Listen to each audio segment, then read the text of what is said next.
Reflexão Econômica, por Luciano Nakabashi. Professor Luciano Nakabashi, o que dizer sobre o possível golpe que poderia ocorrer com o resultado das últimas eleições? Qual o seu ponto de vista, hein? Quando a gente olha essa questão do golpe, fica cada vez mais evidente que o Brasil quase passou por um novo golpe de Estado nessas últimas eleições presidenciais.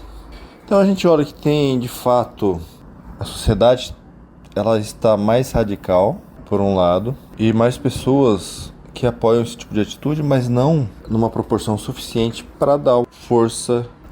É uma questão super complicada, a gente já passou por isso antes, e seria, do meu ponto de vista, inadmissível voltar para um sistema desse, que cerceia a liberdade de expressão e a vontade das pessoas em muitas áreas.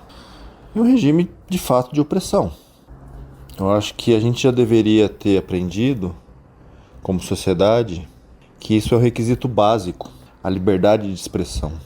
É claro que a democracia tem que ser melhorada no país, mas retroceder em relação a isso é um atraso sem precedentes. Então, era, pelo menos para mim, né, era algo fora de cogitação, em termos sociais.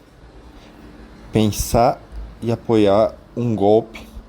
E eu fico imaginando, né, se tivesse ocorrido, se isso não teria levado a gente até para uma guerra civil. E gerando uma insatisfação muito grande por parte da população, o grau de irresponsabilidade das pessoas que estavam no governo ou no entorno do governo e que de fato estavam planejando esse golpe.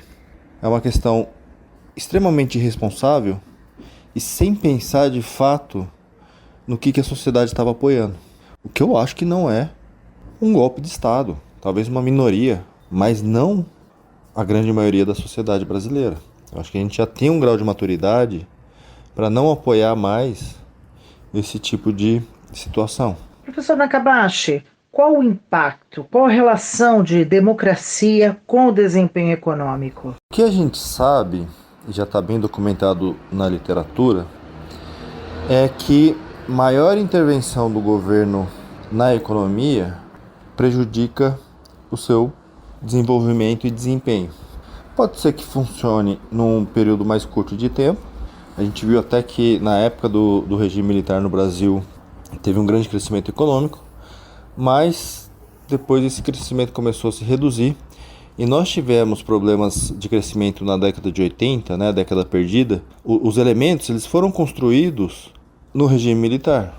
O grande endividamento do país, sobretudo do setor público, e uma geração grande de ineficiências em investimentos que hoje praticamente se dissiparam, né? A gente criou setores onde os setores hoje desapareceram ou eles são muito pequenos. A gente vê a desindustrialização que o país sofreu foi até por um excesso, né, de indústrias que a gente colocou no país naquele momento de forma não competitiva, de forma não sustentável. E a gente vê em países como a China, eles também estão começando a enfrentar problemas, mas de fato eles estimularam o mercado. Era uma economia comunista, eles começaram a estimular regras de mercado e isso sustentou o crescimento deles. Mas começou já a entrar em contradição um Estado totalitário com uma economia crescendo e é muito possível, né, que o governo lá comece, e já tem começado na verdade, a interferir mais no funcionamento do mercado, isso prejudique o crescimento da economia chinesa. Então não tem uma relação direta, mas governos mais centralizados, ditatoriais, eles tendem a interferir mais na economia. Isso acontece em algum momento ou outro. E aí começa a ter impactos negativos sobre o desempenho econômico. Eu sou Sandra Capomatto, você ouviu o professor Luciano Nakabashi. Reflexão Econômica, por Luciano Nakabashi.